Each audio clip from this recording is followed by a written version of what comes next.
I want to welcome you to today's TCDLA 2019 Legislative Update Live webinar. Our speaker today is David Gonzalez.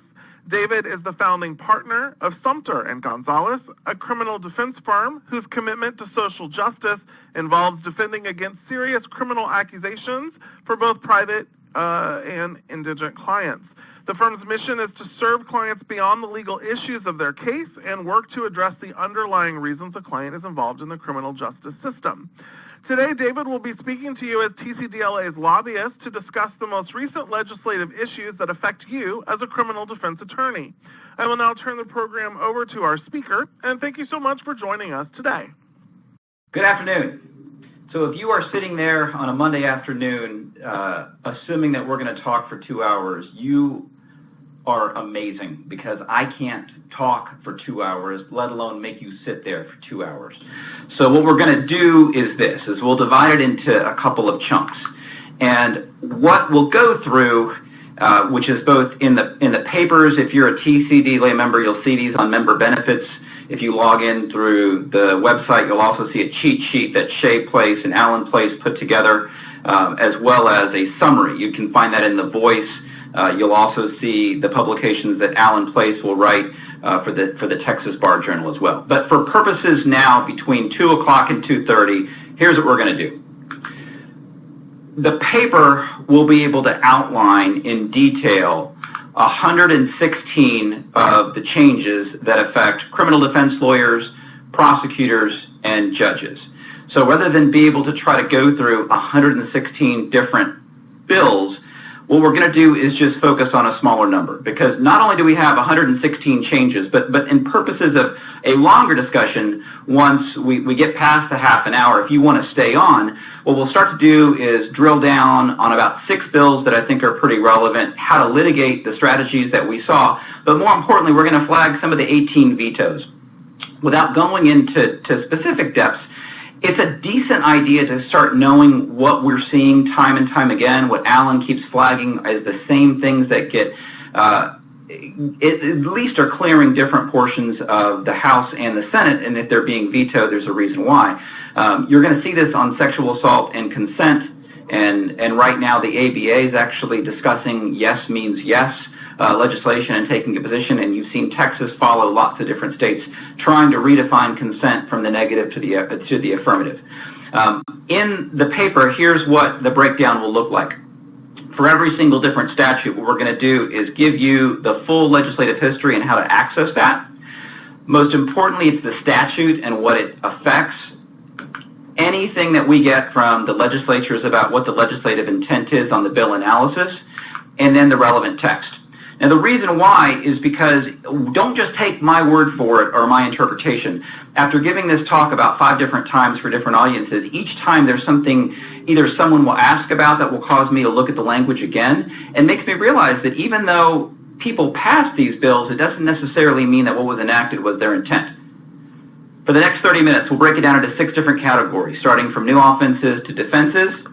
The goal is to categorize, and you'll see these icons in the upper right-hand corner of the screen. If I think the bill has an effect on prosecutors versus the defense versus the judiciary, I'm going to flag that with that marcation. And then likewise, using anybody that likes to go snow skiing, kind of the standard symbols that they use. Anything in green is pretty easy to be able to get. Anything with a blue square might be an interesting change, and anything in black I think is going to be something that's going to involve some amount of litigation, or as I put, can wreak havoc on either the defense, the prosecution, or the judiciary. All right? Here's what it'll look like. So in the upper right-hand corner, you'll see one of these icons that will tell you who I think it's addressing to. In the lower right, you'll see what that color coding is. You don't need to take notes. Please don't. Just do whatever you're going to do at your computer. Everything's already in the materials that we provided to you. Enjoy your coffee in the afternoon. In Texas right now, at least in Austin, it's 108 degrees, so that would be iced and not warm. Goal, 30 and 30. All right, it's 2:06, so I got to, I'm already down a few minutes. So the first is new offenses. I think the single biggest offense we're going to see in the wake of the Me Too movement is a new offense called indecent assault. There's a little bit of a lag, I'm sorry, from the thing. So this, whether you believe in Al Franken or whether you believe in anything that's happened since this litigation, there were so many bills which we've categorized under Me Too bills. And what's important when we start with the statute of indecent assault is when I teach in high schools my wife and I do a lot of juvenile work on the idea of what is sexual assault in the wake of a lot of Title IX cases. What you're seeing now on the right hand is what we traditionally view as civil sexual harassment, and on the left is what Class C touching has always been. And so you're seeing now a mutation of those in this new statute, where you're taking all of what we considered sexual harassment language, which right now we don't really criminalize very well under Class C offensive touching, under a new Class A misdemeanor. So right now the current law talks about provocative touching. There's no consent language and there's no gratification language. So here's what the bill now says. It's a Class A misdemeanor without that person's consent, with the intent to arouse or gratify the sexual desire. You do one of the 4 laundry list. Okay? I don't care as much about number 3 and number 4. What we really care about is the touching. And so this is traditionally already prosecuted for minors as indecency with a child by contact, and then 3 at that point is indecency by exposure. 22.012.4, that 4th element, is what we typically prosecute under the harassment statute when people spit on correctional officers or on police as a felony retaliation.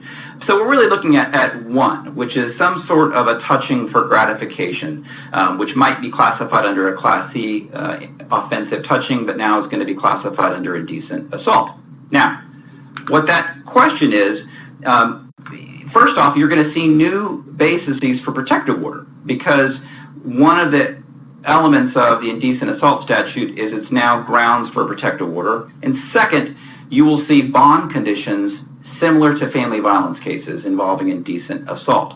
I think there's going to be a lot more of these filed than right now what happens in municipal court. Now the county courts and prosecutors are going to look for them. And also I think you're going to see them now as lesser included offenses for many sexual assault allegations. We'll delve into this deeper after the 30-minute mark. We have a little bit more time to discuss. But I think it's really interesting when you start drilling down on the indecent assault language is you already have a laundry list of what constitutes lack of consent in sexual assault cases, but it ain't here. The 22.011B factors that define what's not consent is not in this statute. Whether it's a drafting error or not, what it means then is if there is a term that's not defined within the statute of the penal code, you have to go to 107D to be able to look at the definitions. And so now under 107 of the general terms affecting the entire penal code, consent now means assent in fact, whether express or apparent. So when we talk about yes means yes or no means no, arguably you've got this definition of consent for indecent assault and a different definition of consent for a sexual assault case.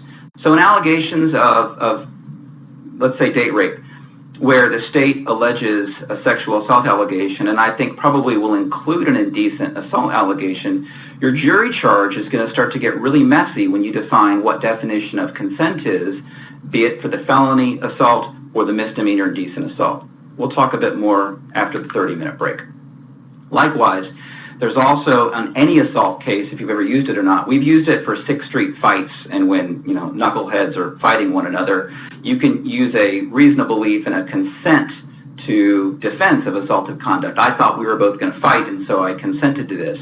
But here it's not cross-referenced under the indecent assault statute. So this idea that I believe that we were engaging in intimate, foreplay or flirtation, I didn't realize this was rejected, is not now one of our defenses under indecent assault. Can you be able to use it? I still think it's worthwhile to attempt on a charge instruction. So sexual assault, I think, becomes now a lesser included, just like every single indecency with a child or aggravated sexual assault typically has your 3-paragraph indictment. Expect the same thing. Bill number 2, we'll call it not safe for work. Typically, it's going to apply to prosecutors. Here's why. So I don't know why right now, if you've watched the Jeff Foxworthy show, Are You Smarter Than a Fifth Grader? Generally, the idea is, for my clients that are teenagers, if someone in the teenage realm asks or some reason flirts, because this is basically the criminalization of Tinder, for a picture of yourself, which you're going to brag is your manhood, you typically, as a sixth grade boy, don't send a picture of your sixth grade boy parts. You do a Google search for a picture of a man's parts, and then you send that fake picture to some young woman in an attempt to woo her, of which I have no idea because it's the last thing any woman wants to see. So what happens then when you are the richest man in the world, and even you with all sorts of security, somehow your pictures of yourself get disseminated? And typically we use this as a great example to say, if this guy can't be able to keep his own pictures private, there is no way you 12 or 14-year-old boy are going to do so. So what this basically does in the statute, which there's many names that we can be able to call the statute. I prefer to use the parlance of which I would say most women use. It's not a Class A or Class B misdemeanor. It's just a Class C misdemeanor. It's a long title, the unlawful electronic transmission of sexually explicit visual material, or the criminalization of Tinder, or the installation of Tinder on your phone as an app as probable cause for any search warrant. Again, it's a Class C. If you look at the statute, whether we call it involuntary sexting or a kind of a form of sexual harassment, it's some sort of sexual conduct, and three words that you will never, ever, ever want to visualize in a statute or read in a statute, those three words being discernibly turgid state, just to say that there. Now that's into law. If that's not by express consent or request by the recipient, it's a crime. So again, three words, all you need to know.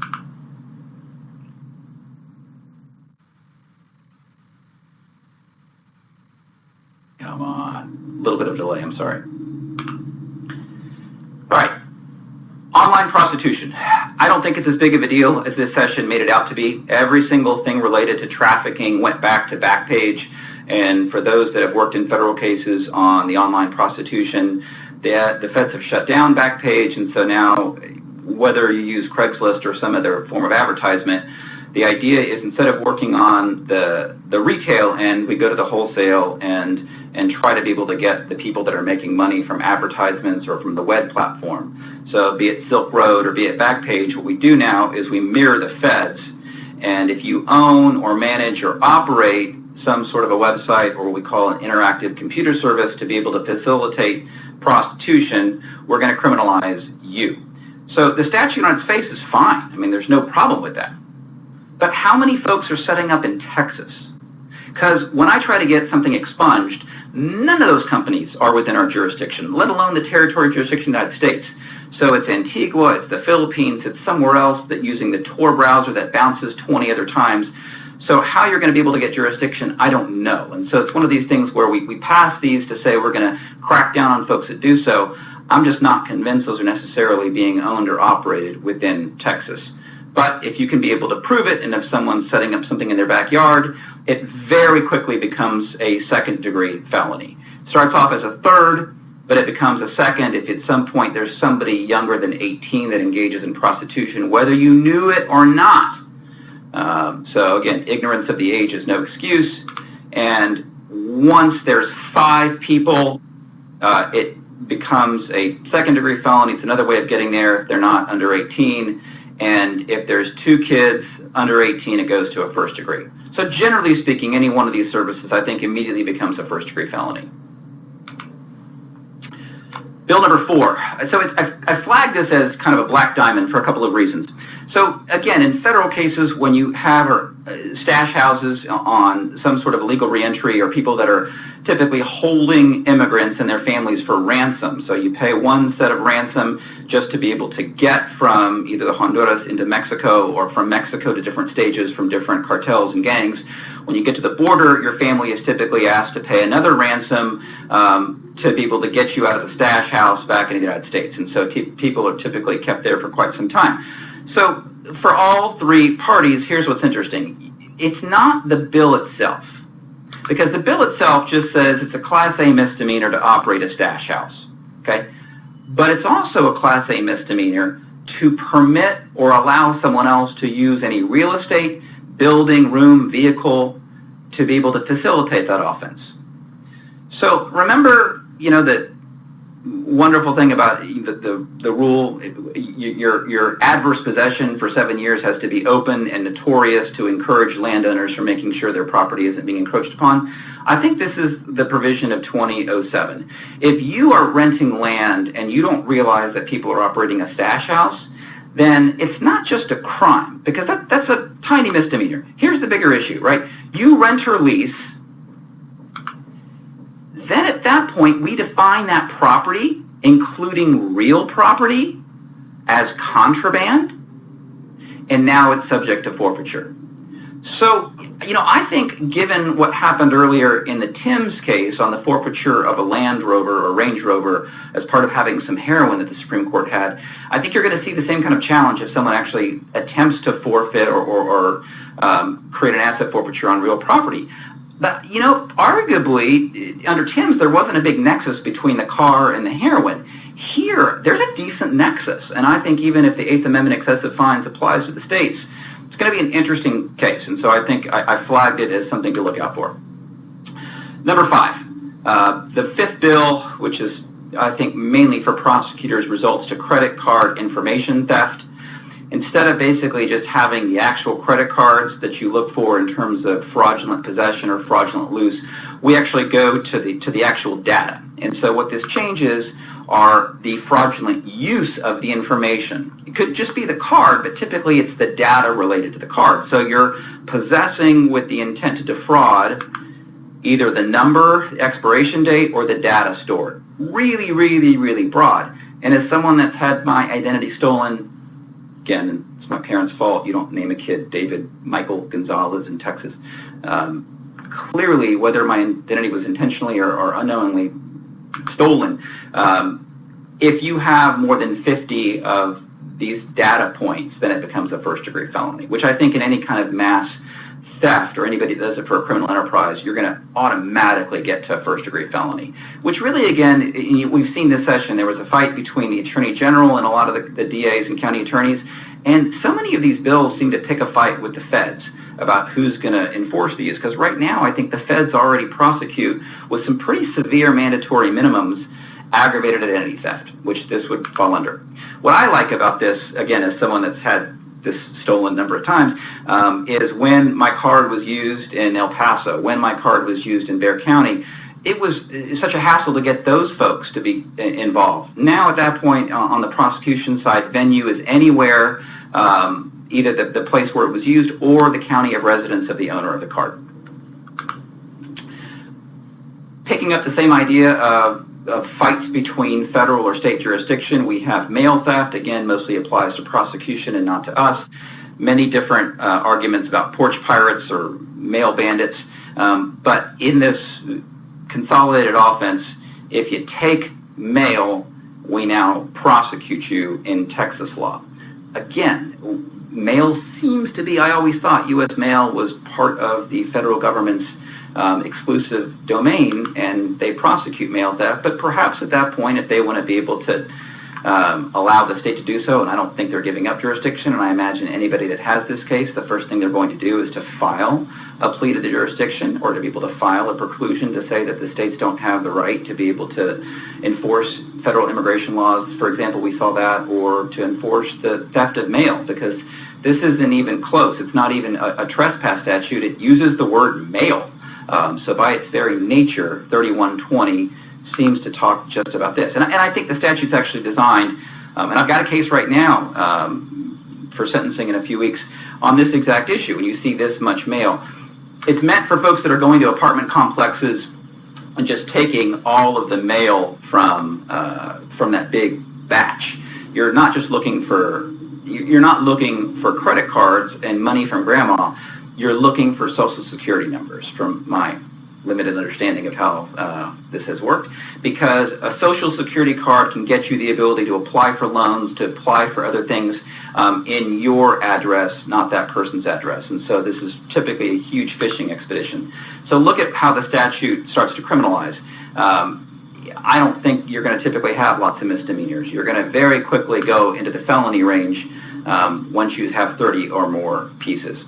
Further, if they can prove, and they typically will do so pretty easily, if you did so to facilitate an offense under 3251, which is your aggravated identity theft, then at that point they can enhance it even higher. So if you fraudulently use or possess identifying information, we already presume that harm. So these two statutes kind of work in conjunction, where one gets to bootstrap an enhancement element on the other. So it's a decent thing to litigate later as to whether you can keep kind of cross-referencing and bundling these two to ladder on one another. But very quickly these become first-degree felonies. So similar to the online prostitution and what we're looking to create these very, very serious first-degree felonies for any kind of commercial exploitation. Those are the new offenses. There's expansion of current offenses that we will go into the second area. Let me wait for the screen to catch up. First expansion is a modification after a great lawyer who has been on the forefront of looking at the First Amendment implications again and again and again, Mark Bennett, who keeps challenging these statutes, and for good reason, because he keeps winning. So this is a legislative fix to the unlawful disclosure of intimate material. Some call it the revenge pornography statute. It's not the best explanation because it's not always for revenge. It could be an inadvertent, but typically it's an intentional disclosure, which was the point of the court, right? It didn't distinguish between unintentional and intentional disclosures, and now it does. If you look at what's marked in yellow, we have now this language of the intent to harm as becoming a criteria for prosecution now under the allegedly constitutional 2116 with that mental state element. Number 8. The next expansion/revision is after a successful challenge to the Open Meetings Act and the provisions declaring it to be unconstitutionally vague or overbroad. There's again a fix. So not only does it expand it by restoring the walking quorum prohibition, this is after the court had struck it down in Doyle. I think it's still possibly up before the CCA, but the legislature fixed it beforehand. We have this idea about what it means to knowingly conspire to circumvent the Open Meetings Act.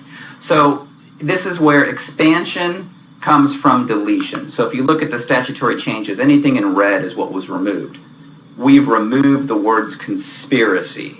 We've removed group of members. We've excised a lot of the conspiracy language to be able to broaden the scope of that statute. Number 9. I think this is a big deal because I've had many cases where the officer alleges that my client, in the midst of them resisting, somehow flailed and my client's hand touched their sidearm or touched their taser. And this has been filed as a felony attempt to disarm, especially when it goes from a public intoxication to a resisting arrest to felony assault on a peace officer to felony attempt to disarm. This is not a great legislative change. It actually makes it worse because at least under the current statute as it was prior to September 1st, you had to prove intent. Now you don't. Again, expansion by deletion. So here's now the deletion. Anything in red has now been removed from the statute. Look at the last line of 3814B. You no longer have to have that mental state to be able to prove that felony offense. So again, I think there's going to be a big deal. If I just touch the nightstick under 3814, they can be able to, I think, argue that I intentionally or knowingly attempted to take from that officer. And oftentimes, my question, if someone's using significant force and you use your hand to block it or to stop it, are you attempting to take the weapon or are you attempting to stop that weapon from being used on you? And there's a whole issue about the use of force to stop unlawful force. But that now changes for the intent element. Number 10. There is no longer probation from a jury on indecency with a child. So we already know that there's already restrictions on what the judge can do on indecency, and there's kind of this way to be able to use deferred. But now at that point, juries nor the judge can give probation for indecency. So that the change now is the judge may not give it whatsoever. The jury may not give probation for indecency if the child is under 14.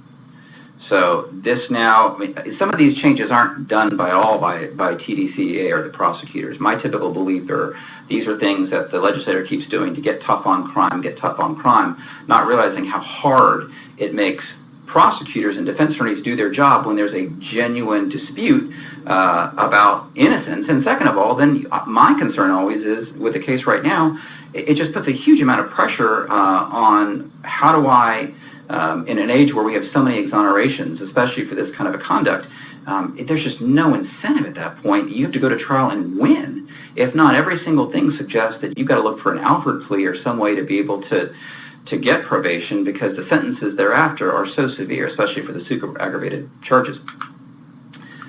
There's also mandatory protective orders now for these kind of cases, in almost all cases, where under now 7A, this bill created this requirement where upon any kind of conviction or placement on deferred, the prosecutor shall, it's not discretionary, shall file a protective order unless there's already one in place.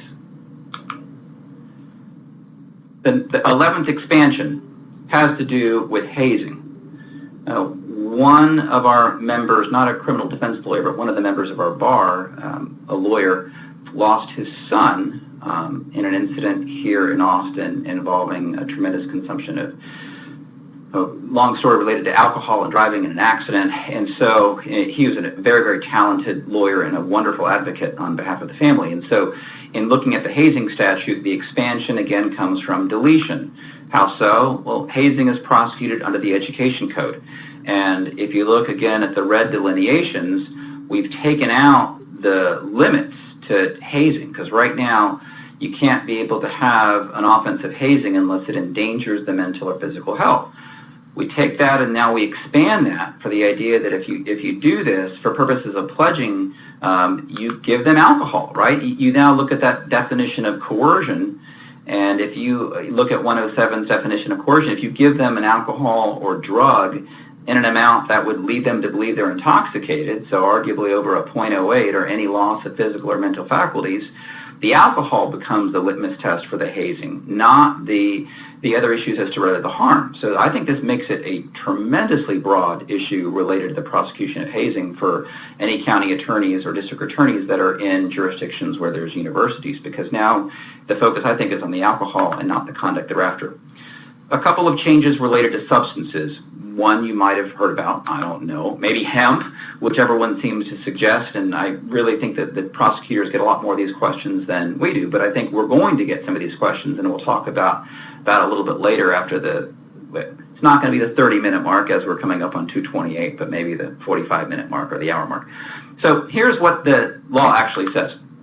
And the question you're getting right now, I'm sure from a lot of people is, well, isn't it now legal to possess marijuana in Texas, right? Didn't that bill say, and aren't all these prosecutors not prosecuting these cases? And in Austin, there's been all sorts of not press releases, but articles about dismissing these large possession of marijuana cases. So here's what the actual statute says. So no, it's not legal, but what had happened in the previous session, Abbott allowed for low-grade THC to treat epilepsy.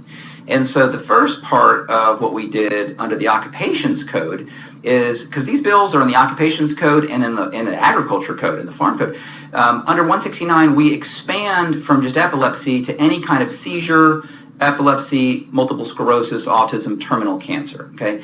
And those, again, allow this definition of low grade. And that's going to mirror the Agricultural Act on the Hemp Farming Act of having to be able to figure out how do you test what's low grade. So in the midst of all of the articles that came out over the summer, the reason why you saw this is, unlike most of the bills in the paper that are active on September 1st, for whatever reason, this was enacted immediately. And so at the hearing, a question to DPS was, can you be able to distinguish and test on the content of THC? And the answer was yes. but we're going to need some time to kind of get up to speed and pass those protocols. Right now, we all know we're not getting lab tests for THC. It's just the odor is enough, and it's a green leafy substance that I recognize in my training experience as marijuana.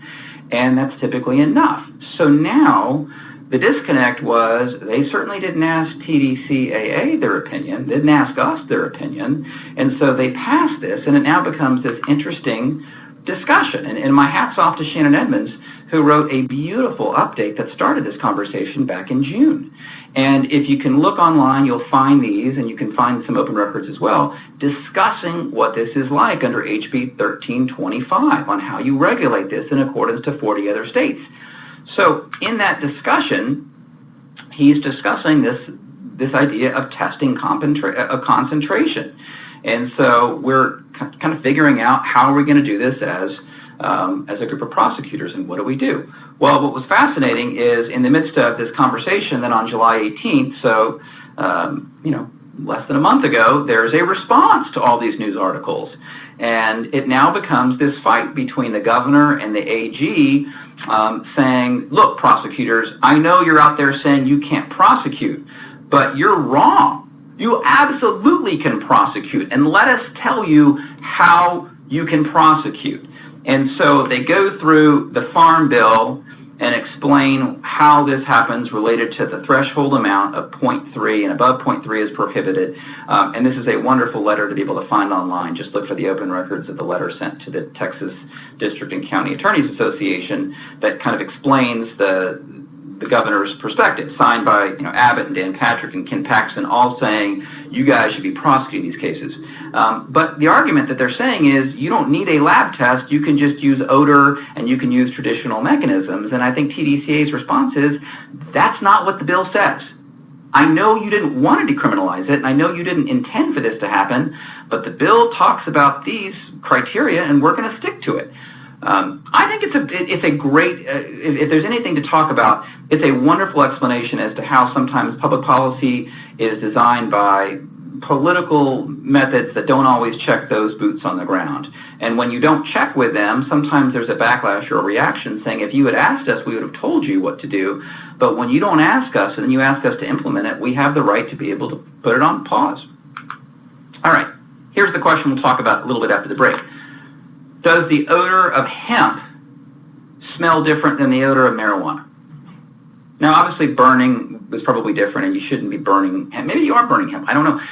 But in that idea of the commercial aspects of hemp, how does this change our case law relating probable cause and odor? We'll discuss it a bit after the break. All right, opioids. Number 13, again, relates mostly to prosecution. What we do is in the wake of the opioid epidemic, and it's interesting how many of the drugs related to crack are the reasons for the war on drugs, and we talk about the violence of those, but opioids is an epidemic based upon who it affects. But as long as we're discussing the medical model of opioid addiction, the Health and Safety Code has a couple of, I think, very, very smart changes. The first is we limit prescriptions to 10-day for acute pain. So there's lots of other kind of exceptions. So for chronic pain, cancer, hospice care, we're not going to have that 10-day supply limit. But if you're going to, a pain management clinic, we're going to keep some pretty close tabs on how much that you're able to receive related to your prescription. Number 2 is we give more grant funding for Narcan and our opioid antagonist intervention programs for law enforcement around the state. So that way there's just not even a discussion anymore. If those drugs can be able to stop overdoses, we do so. Several sessions ago, we already passed the legislation about I wanted to say safety valve, the Good Samaritan exceptions and your safe harbor provisions about being able to report that. And then the other thing that it creates, if we talk about change number 14, are e-scripts. So rather than the situations where someone can be able to take a doctor's pad, now everything has to be done electronically. And so as a result of the e-scripts, we just modify our health and safety code for the fraudulent prescriptions to include a fraudulent e-script. You'll see at the bottom the provision number D, which now says we've expanded that statute a little bit. 15, tobacco. What does it mean? Very simply, you've seen these. You got to be 21 to be able to purchase cigarettes in Texas. So under the Health and Safety Code 161, there's actually an exception built into the 21 age limit. What's the exception? Being in the armed forces. So if you have, the only exception is you can be able to, like how we were able to lower the voting age to 18, expect to see, I think, some sort of cross-branding promotional activities maybe between the U.S. Army and Marlboro. So if you look on PAR, I think it could change some probable cause. I've had several cases where probable cause was one of my kiddos smoking a cigarette, and the officer said that person did not look 18, and they in fact were 17 or 19. I think those ages get to be a little bit fluid. Now that it's raised to 21, it might be a little bit different in terms of probable cause. Third area, criminal procedure. You know, file this under important, and I don't know what to do with it yet, is the idea that the forensic analysts say that they spend a lot of time traveling in some of the rural areas, and they were looking to be able to find a way to testify in the midst of bullcoming, in the midst of being able to talk about their reports without actually having to spend so much time traveling. And you'll see why when we talk about some of the other requirements of analysts. So upon agreement with all parties, it's not something that only one side can be able to do. But if everybody agrees to be able to use video teleconferencing, then you can be able to have that testimony introduced through that. I'm not convinced that's necessarily a bad thing. I think sometimes, like for example this, it certainly loses some of the persuasive appeal of a jury hearing that witness. If you look at the statute in the paper, I think it's a pretty easy baby step. I don't know why you couldn't do it right now. I don't know why parties right now can't agree to have someone testify over phone or take witnesses out of order, but it's just an attempt to start looking at more creative ways to bring our courtroom testimony into the 21st century. 17, the end of the driver responsibility program, something that also has received a tremendous amount of press. I flagged this for the court and for us for a couple of reasons. So here's why. If you look at the statute, and we'll talk after the break about the repeal of 708, because a lot of folks, if you're looking at it being August 12th right now, and the repeal goes into effect, it's pretty clear that anybody on the books right now, so if you plead guilty to a DWI and you have a surcharge, my interpretation is everything is waived, and so it's better to plead guilty before the 1st until the new law kicks in, because everybody on the books right now is going to be cleaned out once it's repealed. But starting the 1st, what it says is we repeal the program in its entirety except for one group of people, right? And that group of people are, of course, our clients who have fines. But what's really, really important, and Alan Place talked about this, and Betty Blackwell was a wonderful contributor and working already with folks in Austin to say, you know, the statute changed because it now says for a final conviction. And there's meaning behind the word final because certainly DWI deferreds, which we'll talk about, and probated sentences aren't final convictions. So do the new surcharges, we don't even call them surcharges, we just call them extra fines, only apply in that situation. I don't think it's what the legislature intended. I don't think it's what DPS intended. The question is how they're going to handle this. Again, we'll talk after the break because you have the exact same surcharges convert into fines. At least a few sessions ago when we started the DRP, there was this hint that we're going to call it a surcharge and not a double fine. They didn't even have they didn't take the time, didn't care as much to be able to distinguish between a surcharge and a fine. Now we just call them fines. And we just take the exact same thresholds. Second, however, what about if you think of a second fine being issued after your conviction? So you get probation, or let's say you get jail time. Let's say, for example, this applies to you and the agreement you made with the prosecutor and the court blesses it is you'll plead guilty to a DWI first, and you'll do 3 days in jail, which you've already served. And so at that point, you don't have any more jail to serve. And your court costs have been waived because you're indigent, and the surcharge well, actually, I'll switch the analogy so you're not indigent. So at that point, you're still eligible for a surcharge. What if the statute said this? Instead of saying 3,000, 45, 6,000, what if it said the following? After your first conviction, if you want your driver's license back, you got to serve 3 more days in jail. And if you've had 2 in 36 months, you got to serve a month in jail to get your driver's license back, or 45 days in jail if it's over a 1.5. Would anyone have any trouble thinking that double jeopardy or double punishments didn't occur? And I think all of us would say that's the exact reason why you have no double punishments for the same offense. How is a fine any different after Tim's? We can talk in greater length, but it's been tried twice. Keith Hampton filed 2 different writs over the years. Back at the beginning of the driver responsibility program, Drake is the first case arguing this double punishment. And more recently, Dilworth was the second test case in 2017. I think you're going to see more of these test cases as soon as that goes online. I think you have to, because both of those, the court doesn't reach. But I do think after Tim's, which we talked about a little bit earlier, so, given that we've got this in 2019 where we know the 8th Amendment now equally applies to the states and we're going to have some dealings with that, I think it's a really, really good challenge.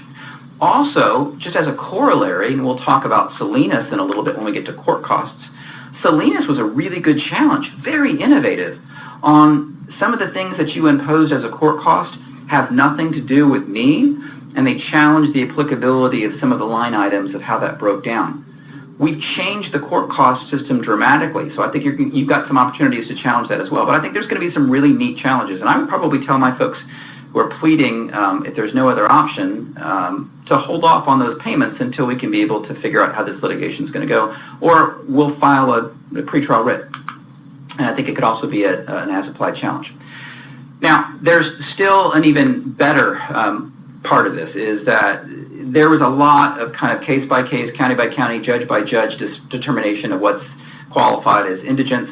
So now the statute actually lists out what you need to do to prove your indigency. So you'll need to come to court with either a tax return or a documentation of wages or some sort of government assistance to be able to qualify for that indigency waiver. So it's a little bit more severe or strict in terms of wanting documentation, but I think a lot of judges have required something up until now. Many of them have said you're already in jail and you've got a court-appointed lawyer, that should be good enough.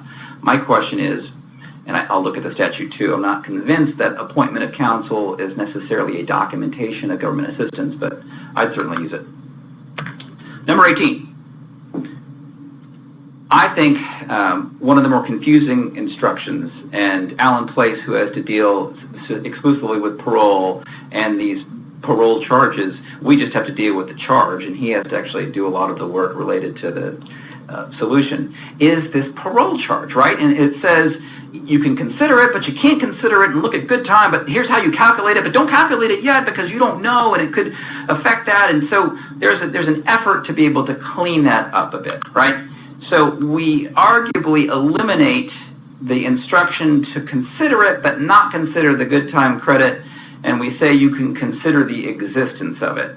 What I hate is that you can't argue about it, and I think that the bill might give a little bit more ability to argue about it, right? Because if we've eliminated the portion that says you take the instruction out that you may not consider good time, now if you can consider the existence of parole law, I think you can argue about parole law. That's at least how I'm going to interpret that. Because if you look at the deletions, you delete the first paragraph about good time and what that means. You delete the next provisions about what could happen. And I think it's supposed to just say, look, we're talking about parole, but we're not talking about good time. I've heard different folks. Some folks have said, I think this is more confusing. Some say, I think it gives us a little more. I still think it's going to be an issue. I flagged it as a blue square because it's going to be something we're still going to keep wrestling with.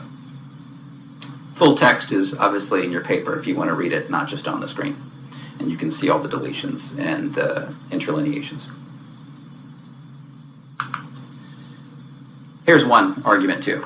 And I've used this to varying degrees of success. George Lakoff is a linguist, and he has this wonderful exercise he uses with his students, and he tells them, don't think of an elephant, right? Don't think of the trunk, don't think of the ears, don't think of the size, don't think of circuses, don't think of elephants at the zoo, don't think of Dumbo. Whatever you do, just don't think of an elephant. Here's the thing, right? You can never negate a frame by invoking a frame.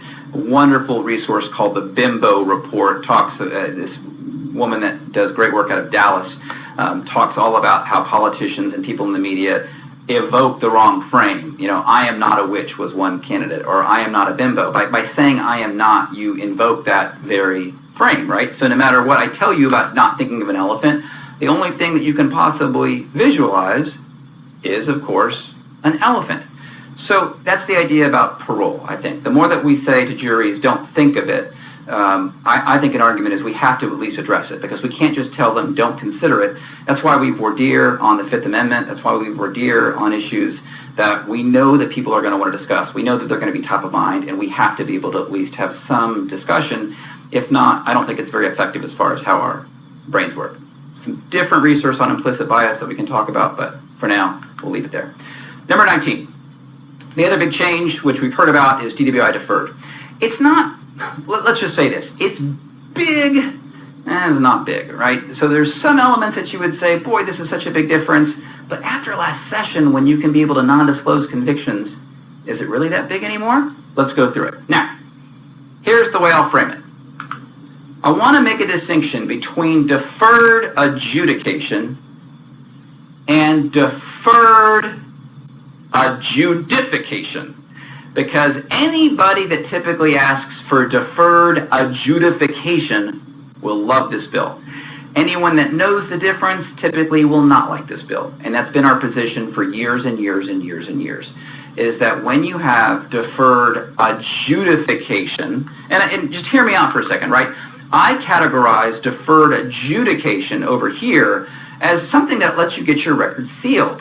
And it lets you be able to get out of probation or deferred after 1 day. The statute says that you can apply for early termination in different categories rather than 1/3 or 2 years. But deferred adjudication are for the assault, family violence, and the sex offenses, where we can use it to enhance you. We can be able to not have you disclose it, yet somehow you think it's a great deal. And it exposes you to the statutory maximum. So like every single thing about deferred adjudication is bad and very different than deferred adjudication. So sorry for continuing to butcher that. So the question is, how does DWI defer rank? Is it more of like a deferred adjudication for things like we do for obstruction to public passageways or reckless drivings or those sorts of things? Or is it more like a deferred adjudication that we would tell someone never to take because the risks outweigh the benefit? I'm going to put it here, mostly on this side. I don't like the fact that I think most poor and indigent pro se folks are going to gloss onto it thinking it's really, really good and thinking it's going to seal their record and thinking it's going to lead to an expunction. There's a whole other conversation about expunction versus non-disclosure that they don't understand that we all know. But also because, it just bothers me. I don't like this concept of deferred being confused with pretrial diversion or deferred pros or deferred disposition that leads to expunctions. And I still think there's such a gross misunderstanding of that anything that keeps using deferred as a vehicle I have worries about. But overall, what it looks like is the following. So if you look at the difference between the results, if you have from the last session, after a DWI conviction, on the left-hand side, we see what you can be able to do to get a post-conviction non-disclosure. And so we got the exceptions, right? Over a 1.5, if you had a prior DWI, if there's an accident involving another person, then you're not going to be able to get one of these non-disclosures. And there's some weighting limits too.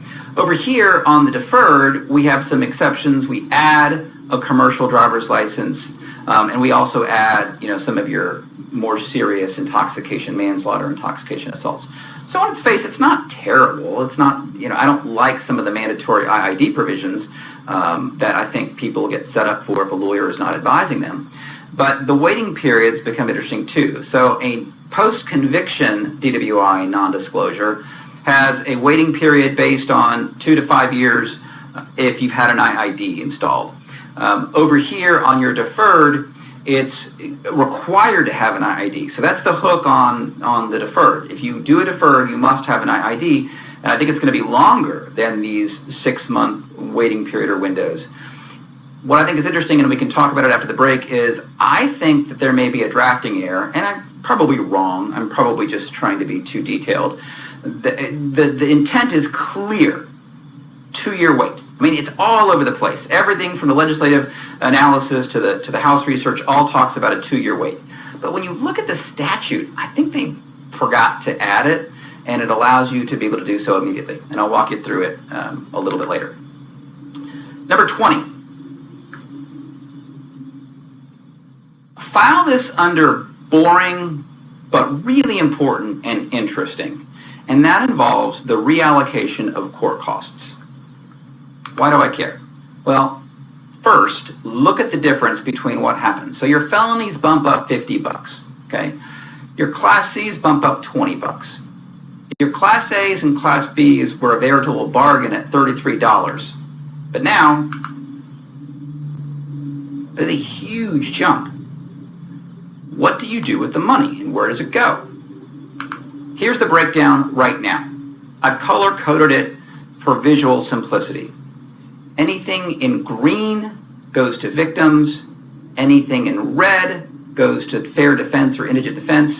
Anything in purple, judges. Anything in blue, law enforcement, and overhead administration are yellow. What I want you to do is focus on the sliver of purple and look at green. So you'll notice that most of the court costs are going to the crime victim compensation funds, and 5% go to judicial training.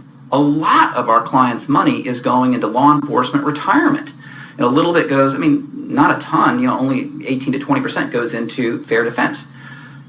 So the question when you start to reallocate money is who has power? This is really, I think, the best situation to look at when you start slicing the money.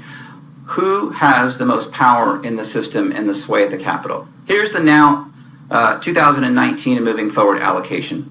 Look at the color changes for purple.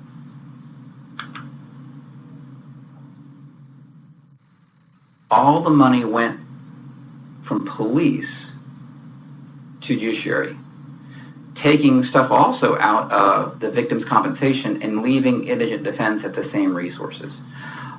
I think there's going to be another big showdown. Every session there's been showdowns on our, what do you call them, slush funds or the amount we're taking from asset forfeiture. But there's so much money already happening, I think, in asset forfeiture that it was easy for them to say, well, we're taking money out and putting it more into the court system.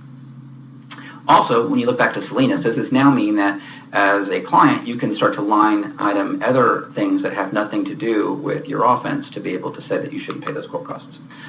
Number 21.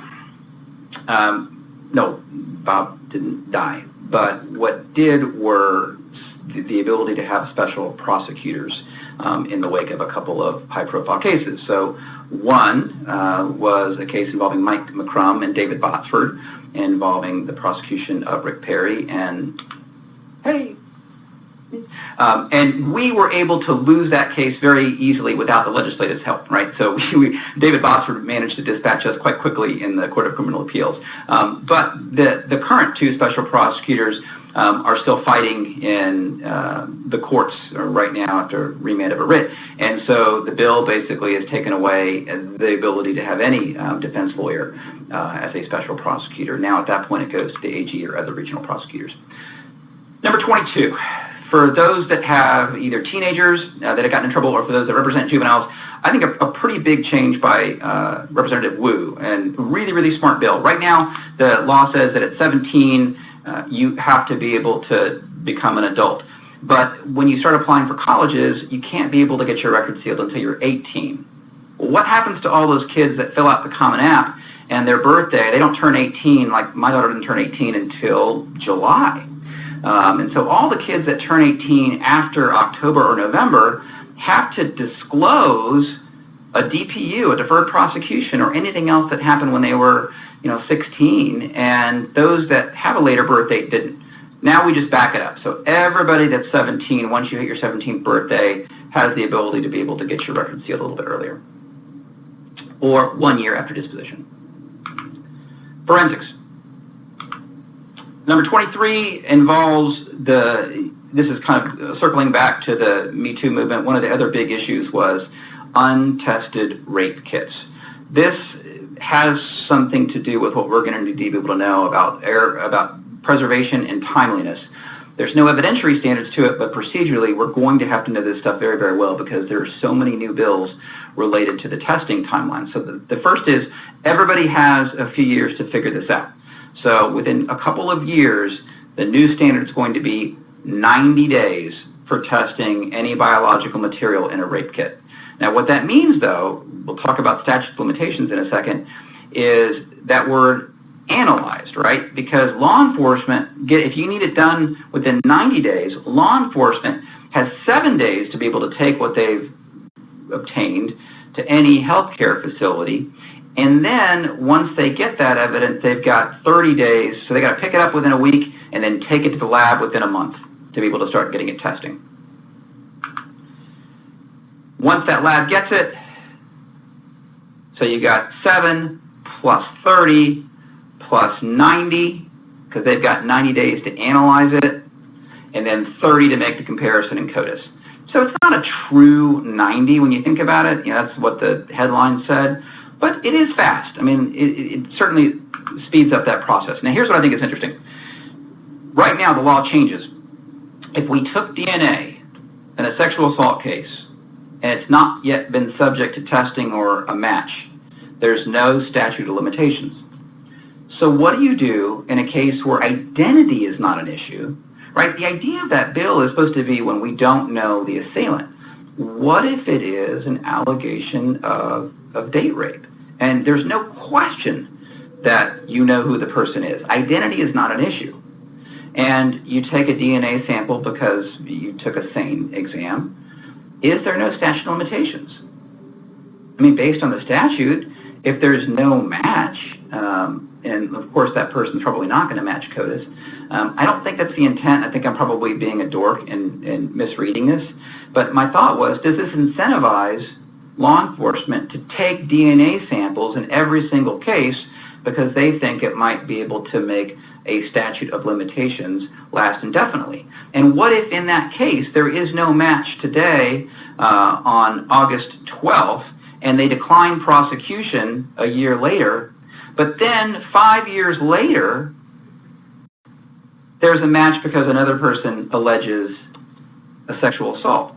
Can you then go back because there's no statute of limitations on that match and say, well, we can prosecute that other case? And I think when you look at Cosby and Epstein and these kind of matters that keep happening in the public, it's certainly, I think, the intent. Whether that can legally happen or not, I don't know. It's just something to discuss. Sorry, this is me just having the same conversation already. Retention. Bill number 24 is really focused on hospitals, and the question is how many hospitals or agencies are going to keep doing so, because the retention requirements are now quite severe. So once a hospital does a SANE exam, they are obligated to retain that specimen for 20 years. There's no indication of where those costs are going to be borne or who is going to be billed. I think there's some grant funding to be able to do so. But this is a pretty big deal, and I think it dovetails with this idea of these long statutes. And so my question is, what if they destroy it in 21? What happens to the statute of limitations if they say, well, there's never a match? I don't know. One of the more troubling changes now is when we're starting to do these mandatory DNA samples. So right now, on certain felonies post-indictment, there is a required DNA test. No longer. Now it's upon arrest. So after arrest, not even indictment, that DNA sample is taken.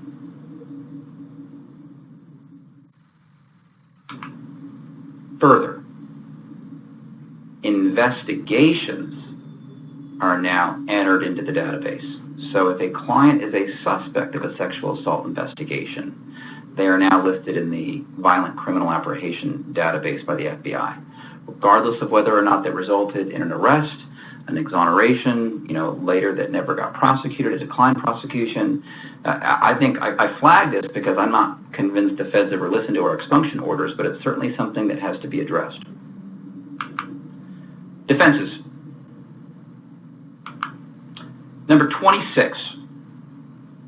One of the most significant changes that I think in part lead to an unintended consequence is nature of the relationship evidence.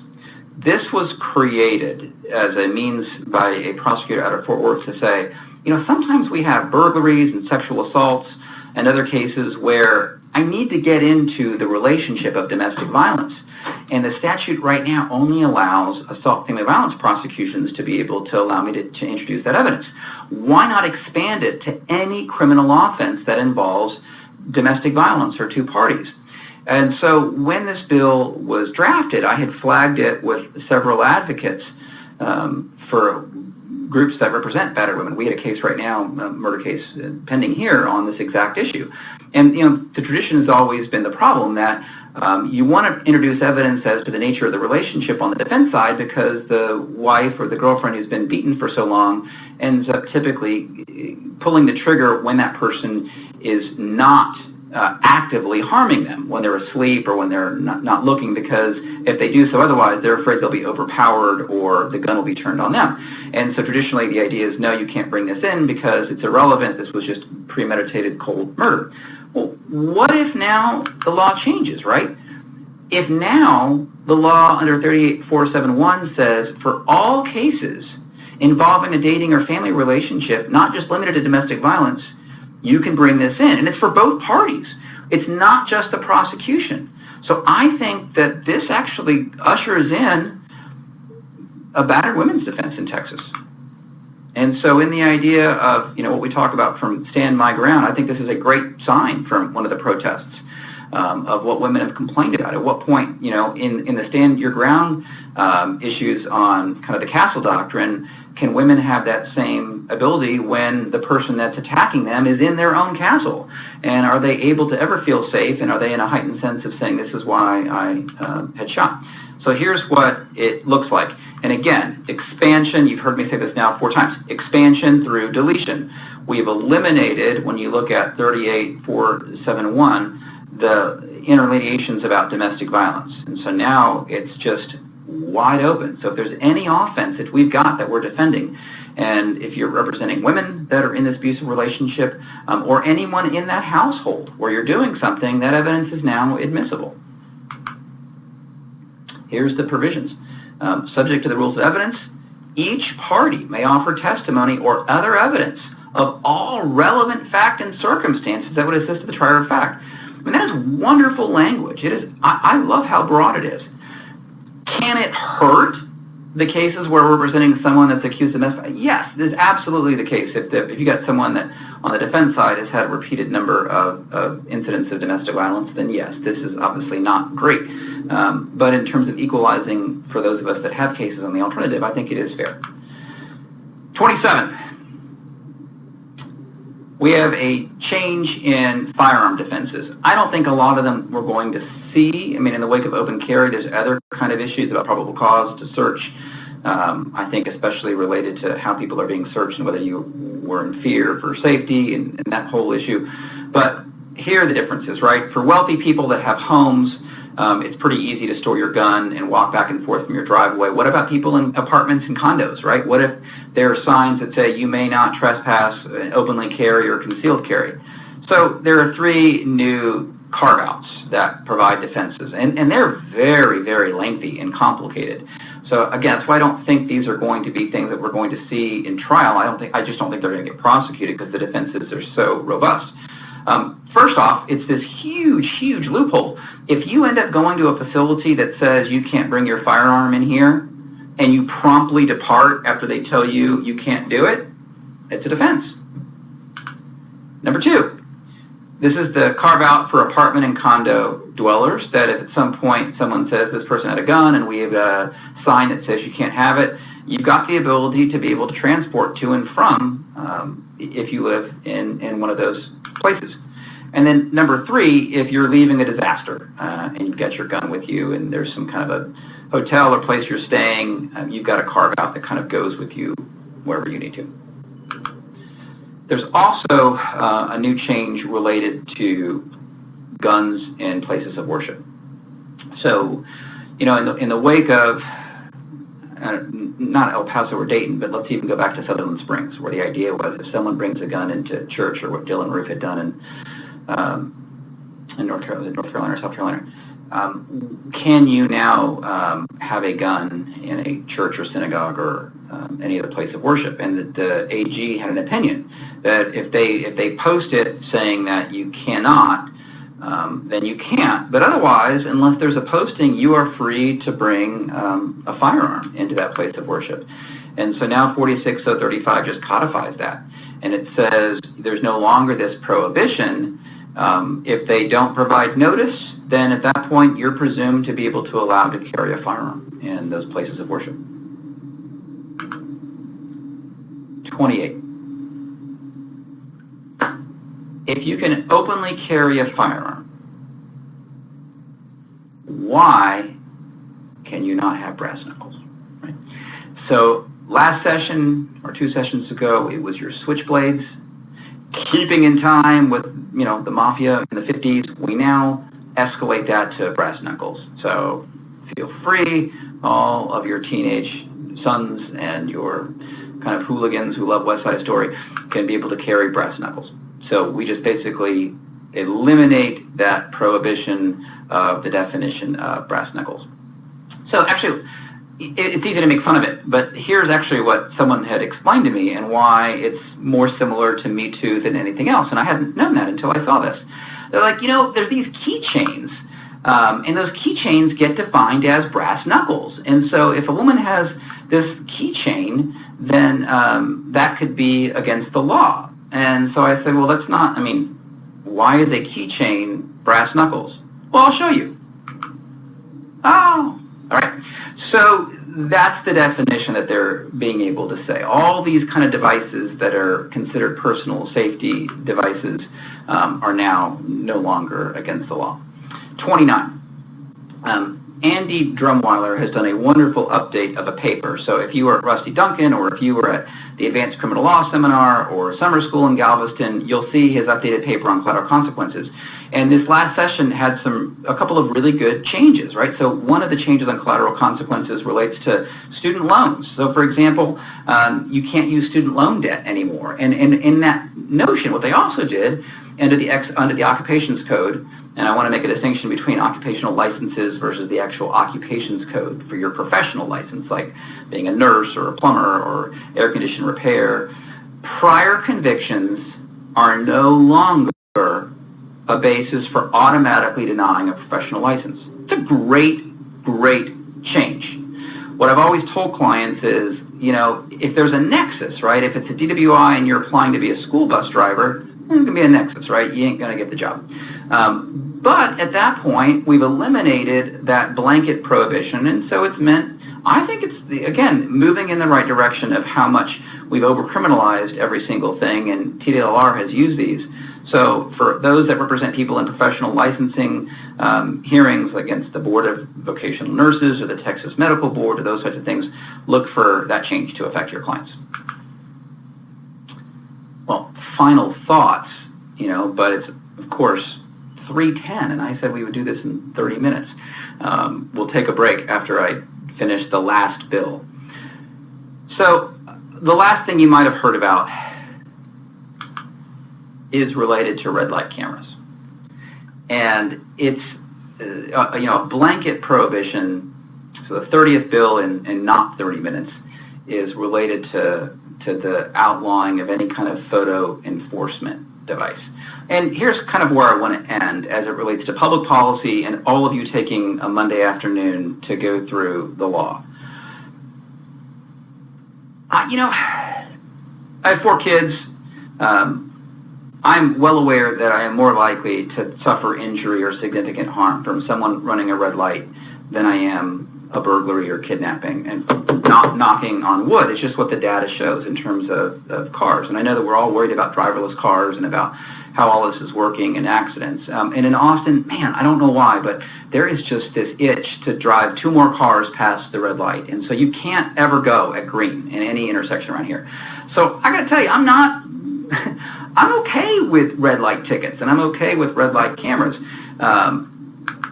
It was such a big deal this session that Abbott, live tweets him saying the red light camera. And I couldn't figure this out. I keep trying to figure out, how do you, on the one hand, have all these enhancements that you'll look in the paper, there's, get tough on crime, get smart on crime, do all these kind of things. But yet, like for red light cameras, it's not, I don't know, it seems like it's a pretty easy public policy thing to be able to do. And, I think it's not bad, because my response to this concept would be, if I look as a small business owner, payroll is my biggest expense. So for enforcing intersections, I can either put a police officer on the street, or I can use 2-word deterrence. I just don't want people to run the red light. At the end of the day, I just care about public safety. Why would we not want 2-word deterrence? What is the issue about our views that we don't like automatic citations? Because arguably, all of us could take our phone and using GPS coordinates, they know how fast we're going. Why couldn't there be an app, if we cared as much, and said, okay, well, you went 74 miles an hour and it's 65, and I'm e-filing your ticket. I know it, and it's proven. Here's the GPS data. But we hate that. That just seems to go against our nature of what we do and what we believe in as a society, let alone just as a group of defense lawyers. So here are my thoughts. I think having wiggle room is part of our democracy.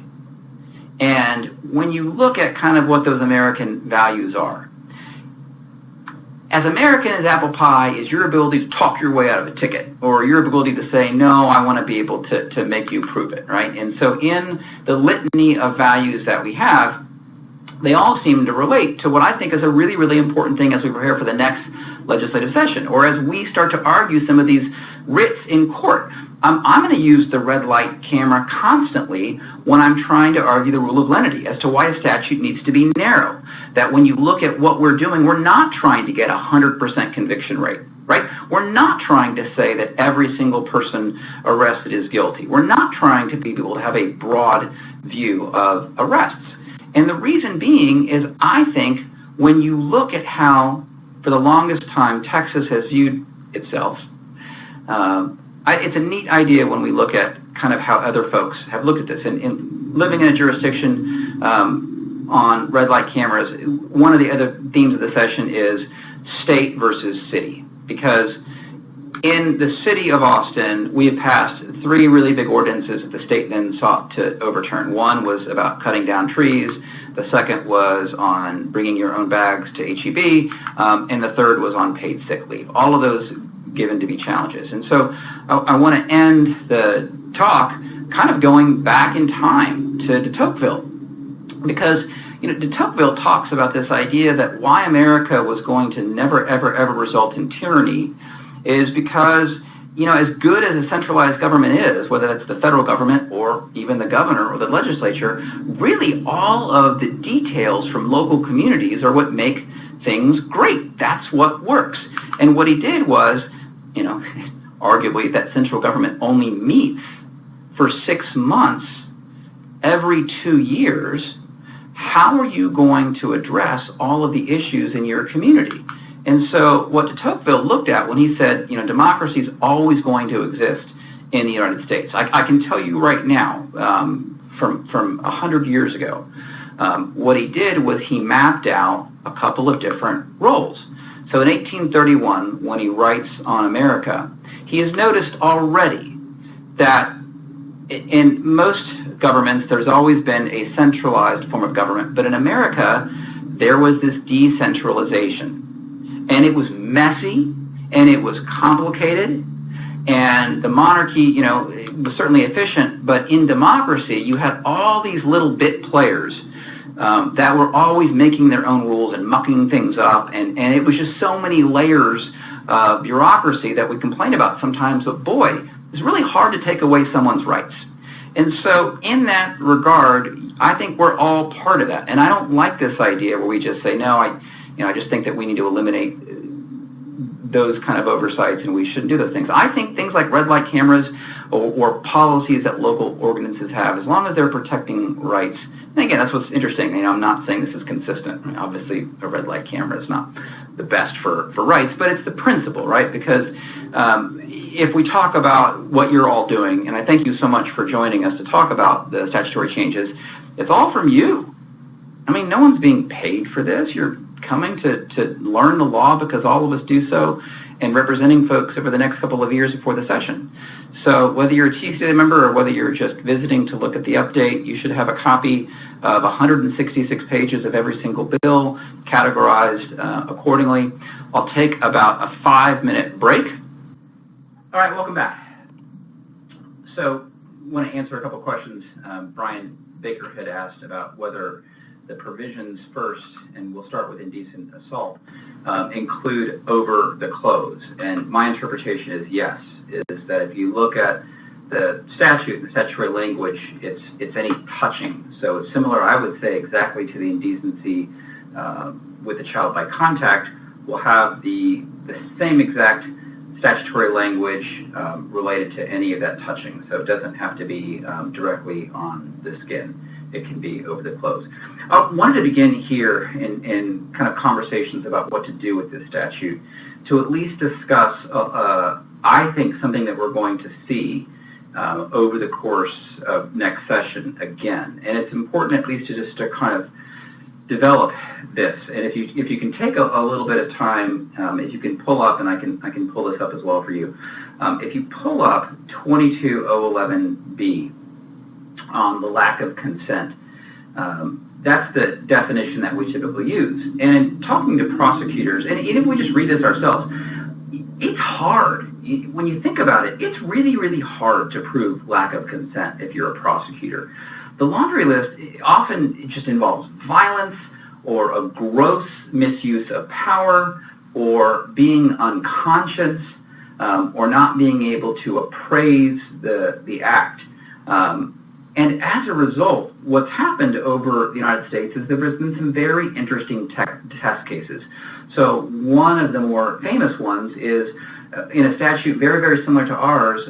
One roommate has a boyfriend and has some sort of intimacy with him. He leaves the room, and then his roommate comes in, and she believes that it was her boyfriend that had come back, and it was dark. And she engaged in sexual contact with him, and later realizes that wasn't her boyfriend, and she didn't consent. But it wasn't with force, and arguably was it deception? He argued, well, I didn't know, and I thought she was flirting with me. But this is what leads some of the stories, and it's important to know the narratives where people say, well, I think this statute's terrible. I really think we need to change it from no means no to yes means yes. And this is the second session now that we've seen a bill do so. And it has tremendous, tremendous support coming into the committee. There's all sorts of bills both in the House and the Senate looking to change that. But when folks start to really drill down with it and figure out how does this work, that's when it kind of goes off the rails. And so 2 sessions ago, it was very, very broad. This session, it was more narrow, trying to define what it means to affirmatively consent. And I think next session, it's going to be even more narrow, but you're going to see it again. We are. It's going to keep being litigated because right now the argument is that this list is too narrow. I think indecent assault is kind of the compromise that happened, where if you can't prove sexual assault, you can try to prove indecent assault and go after the other information. Now, what's interesting, though, is intoxication, right? That's going to be, in the majority of these cases, this idea about being able to appraise the nature of the conduct. And so when I say that we don't have this laundry list, I mean it. That's the lack of consent that you currently have right now for any sexual assault. But on indecent assault, and when you look over at 107, generally speaking, my pitch anytime that you've got an indictment or a complaint is the first thing you should do is look to see every single word in that statute's defined terms. And if they're not defined within that provision of the penal code or the overall section of the code, go over to 107 and look at your definitional section of the penal code, because that's the word you're going to need, whether you're drafting the jury charge or a motion to quash. And so now, when you look at 107 and the definition of consent means assent in fact, whether express or apparent, one argument is this is exactly opposite of the whole kind of yes means yes, no means no, trying to drill down. If I believe I had apparent consent because of whatever we talked about or coming back to my apartment or those kind of things, I don't need express consent. Whereas the new legislation, the yes means yes, is exactly wanting express consent. So this is where we're going to keep fighting about, is it express, is it implied? So now at that point, we know that the sexual assault provisions are still in that laundry list of do not, do not, do not, do not, do not. And indecent assault carries with it this consent can be assent in fact, whether express or apparent. And I think apparent consent makes it much more kind of an implied consent that I believe I believe that we were doing so consensually. The other big question I think that we get a lot of is, do I take a deferred, or do I take the conviction and if it's a no-lose situation and then kind of deal with it from there? Well, the first thing that we know is that a deferred is clearly not a final conviction, right? So I think that when I look at this being a deferred adjudication versus adjudication, the biggest benefit is we know it's not a final conviction in any way, shape, or form. So right now, that's probably the biggest guarantee, is that a DWI deferred prevents the ability to be able to have liability for this surcharge. But going through this idea of how I view on balance, it's more helpful than harmful, is if you look at the non-disclosure provisions after conviction, what I'd like to do, and I'm going to switch real quick to the statute itself, is related to this waiting period. And if you pull, let me go to, I want to say it's on page 114. I'll pull it up here for those that don't have the paper in front of them. Give me 1 second. So let me switch out. And I'm going to give you a different screen real quick. The screen's going to go blank for a second. Give me 1 second. And I want to pull up this provision of the paper. Okay, so here is the paper where, it's on page 69, where we talk about the timelines. And here's the way I read this. So anything, when you read bills, anything underlined is the new language. And so we have to include a new, because DWI deferred is new, we go to the government code and we add 411.0726, procedure for deferred adjudication community supervision. And it tells you that this is applying to these kind of cases, and it allows you to be able to get this deferral. And if you look at C, a petition for an order of non-disclosure can be filed as long as you can prove that it's filed. And I've got all of the different language in here, okay? Well, so here's what's interesting. So you got that, and then you have all the other current statutes under non-disclosure. So look now at 411.072. And I put in parentheses here, that's my editor comment. They carve out DWI deferred, okay? So this is where you have deferred adjudication, right? Everybody in here, all these people who aren't ineligible to be able to get this, we now add this 4904, 4906. So basically, here's the carve out, and here are the ways that you're able to get a deferral. So now I want to go to 411.0725, and you'll see my editor's note where it says possible drafting error. Does this suggest that we can be able to non-disclose a DWI deferred immediately? Let me tell you how I read this, okay? And again, please read it yourself and tell me I'm crazy, or use it if you think it's legit. So House Research, which basically summarizes all these bills for all of the members and says, here's what this basically means and here's what you're voting on. It's a decent way to find a very quick and dirty legislative history. Obviously, you could look at, and you should look at the underlying committee notes and committee meetings. But here's this excerpt, right? The bill would establish 2 waiting periods before a person could ask the court for non-disclosure. It's 2 years if completed, and you've got interlock for at least 6 months. And the waiting period is 5 years if the person didn't comply with the interlock requirement. Okay. Now, I think that means that when you look at that provision, E3, these are my notes again, E3 should be modified, okay? Meaning that the people, so this provision says these are the folks that are eligible to receive an immediate non-disclosure, right? So like your shoplifting and your criminal mischief, those folks, as soon as they finish deferred, they get to have an immediate non-disclosure. Well, they didn't put that in there, right? So I don't think under E, where they're saying, here's the E provision, a person may be able to do so after discharge and dismissal, right? So arguably, I think they're supposed to put in here a carve-out for DWIs, and they haven't. This is the 3rd or 4th or 5th time I'm saying that I'm misreading it and someone should correct me. But it's just, either it's a drafting error and they should have included it, and it's not consequential at all because there's so much legislative history saying that was intended. I certainly wouldn't base my opinion on whether to take a deferred or anything else based upon this interpretation of how soon you're going to seal it. I would tell my clients always it's going to be a minimum of 2 years. Have your interlock for 6 months, wait 2 years, and then you'll be able to do it. The question, of course, is what about when you have lockouts, right?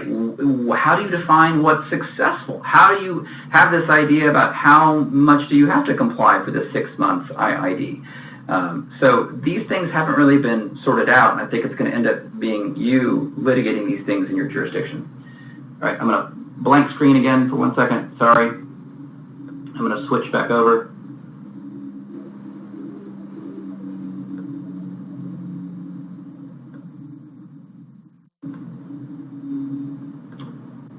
And that's this idea. We're still using the same idea of 6 months. I just think that in a deferred adjudication, some prosecutors might require IID for the entire term or for a year. And so right now I know that if I have a conviction, it's a 6-month installation for a 2-year pop. Just my take. Court costs. We're nearing on 10 minutes to go, and I just want to, again, highlight a wonderful case. And if you haven't pulled Salinas before, wonderful, wonderful work by a public interest lawyer who doesn't just say, I'm going to let you get away with all these court costs and fines, and actually says, I'm going to actually analyze whether it's okay to charge all these fees and fines to somebody. So, Salinas can be considered a pure victory. You spent all this litigation all the way to the CCA, and I think they knocked off $12, not a lot.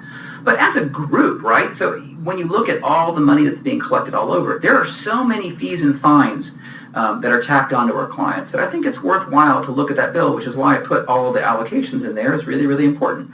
One of the strangest things that has ever happened at the Capitol that I've seen in the past several years is there was a bill that none of us flagged and none of us cared about that raised the cost for sex offender probation, I don't know, by like $100 or $200. It was some amount, but it was just like, okay, they're going to do it. And that hearing room was packed. And the fact that the folks who were on the registry would come to the Capitol to say, this is ridiculous, you can't charge all these fees and fines, I think just struck everyone so amazingly. I was like, wow.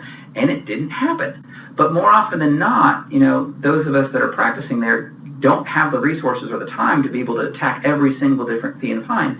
And so I'm not saying that we're able to do so, but every now and then I think it's a really neat way to start to look at how you can attack things that we might just let go. And I just think the graphics themselves are just kind of staggering when you look at how much money goes through there and what we're able to do those things. So another question that was asked as we talked about DWA deferred is, does it allow the possibility of early release from probation? My interpretation is that it would, that again, I don't I need to pull the bill in front of me.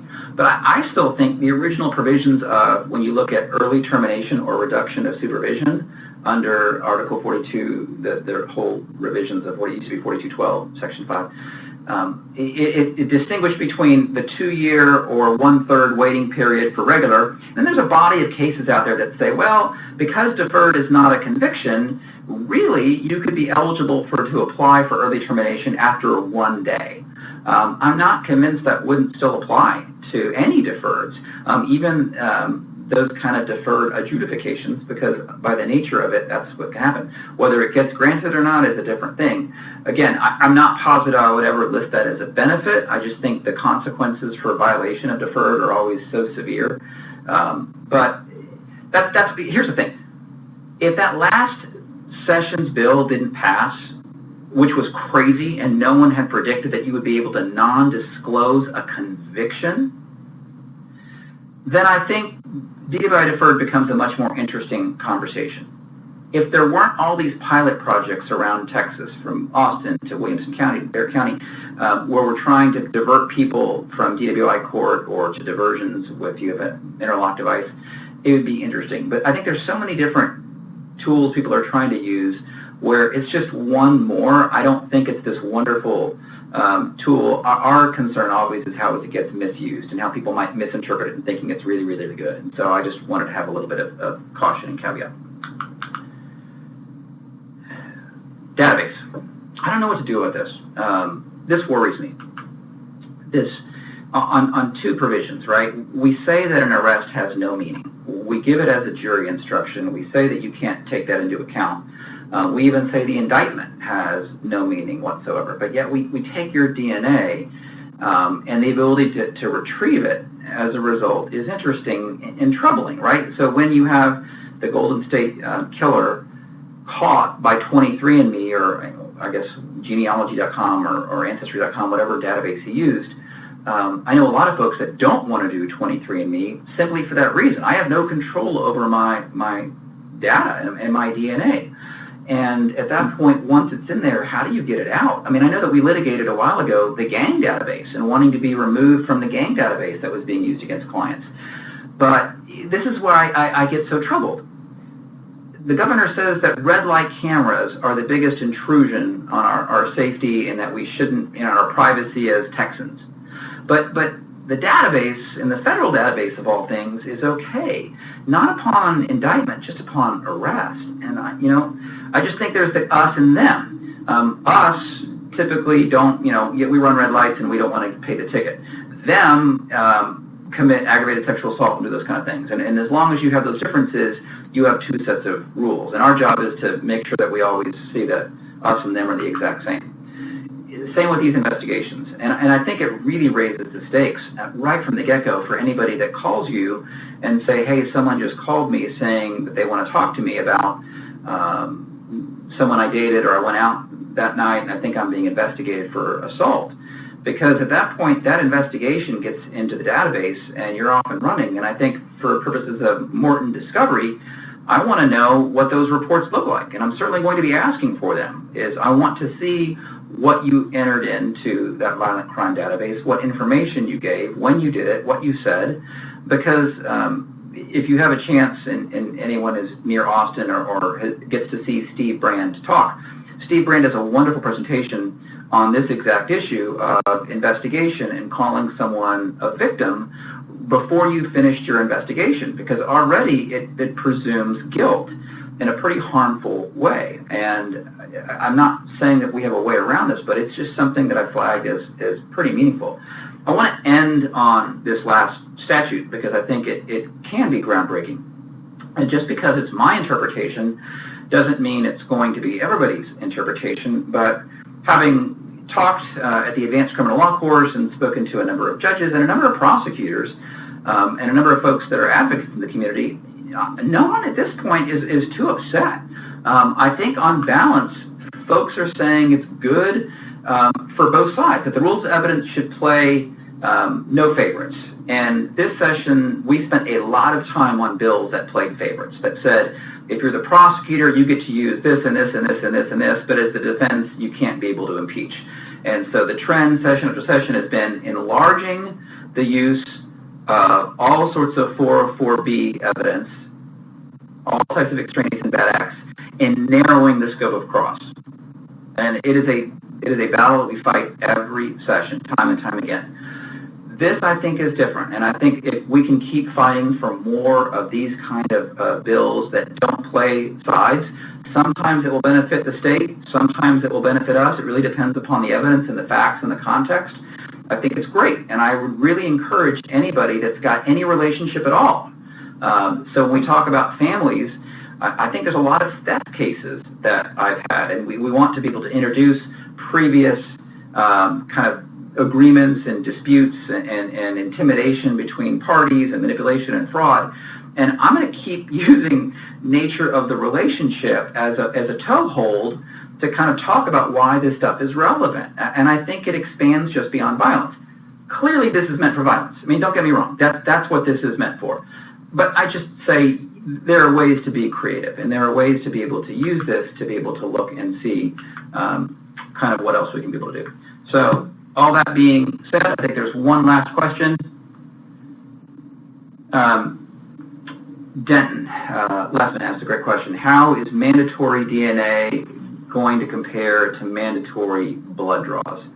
So right now, it's a buccal swab. So from my understanding and from clients I've been with, I typically ask to be present if my clients are going to be swabbed. It's 2 Q-tips. I've seen sometimes as many as 5 on the inside of the cheek that they then put into a plastic bag. And I've had it done at the jail. I've had clients come with me, and we've met them in response. I typically never consent. It's in response to a court order or, here's the statute. I'm going to go ahead and do so. But that's what I would say. The mandatory blood draws are by search warrants, and these are going to be statutory, where right now, upon indictment, if your client's in jail, they're able to get the statutory authorization to get that sample, and I imagine it will be the same. With that in mind, thank you so much for spending a few hours longer than I had thought on a Monday afternoon. If you've got questions, by all means, just email me. My contact information should be part of that, or look for TCLA, and you'll be able to see those resources as well. You can ask me, you can ask Alan, you can ask Shay. If there's anything we can do to point you in the direction of legislative history, say the word, and we're happy to do so. Thank you so much. Okay, everyone, thank you so much for joining us for today's program. I want to thank David for sharing his expertise with us today. And for everyone who has attended today's program, we are going to be sending out a link to the materials again. TCDLA members will be receiving those. We also are going to have, when we have processed the attendance within the next 24 hours, you'll be receiving a certificate and a CLE form that has to be filled out and returned to TCDLA so that they can report your credit for you. So keep an eye out on your email for those. Thanks again for joining us, and have a wonderful day.